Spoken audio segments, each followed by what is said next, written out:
கள்ளக்குறிச்சியில விசசாராயம் முடித்து 68 பேர் இறந்து விட்டார்கள். அப்பொழுது நான் நேரடியாக சென்று பாதிக்கப்பட்ட ஆறுதல் சொல்லிட்டு வந்தோம். அப்ப திருமாவளவன் அவர்களும் அந்த கள்ளச்சாராயம் குடித்த மக்களை எல்லாம் சந்தித்து ஆறுதல் கூறிவிட்டு அப்பொழுது என்ன சொன்னார், மதுவை ஒழிப்போம் என்று சொன்னார்.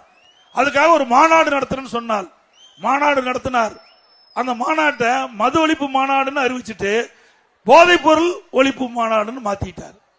ஏன்னா திமுக கொடுத்த நெருக்கடியில பேரை மாத்தி திமுக நிர்வாகிகளை மேடையில கூப்பிட்டு பேச வைக்கிறார். திருடங்காயில சாவி கொடுத்த மாதிரி. திருடங்காயில சாவி கொடுத்த எப்படி இருக்கு அது மாதிரி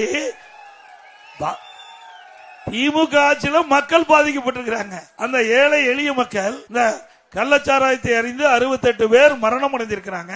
அதை ஒட்டி மது ஒழிப்பு போராட்டம் என்று அறிவிக்கப்பட்டு விட்டு பிறகு அதை போதைப் பொருள் மாநாடு என்று மாற்றி இன்றைக்கு எந்த ஆட்சியில் இப்படிப்பட்ட கொடூரமான சம்பவம் நடைபெற்றதோ அந்த ஆட்சியாளர் இருக்கின்ற நிர்வாகிகளை அழைத்து மேடையில பேச வைத்தால் இதுதான் விடுதலை சிறுத்தையினுடைய நிலைப்பாடு.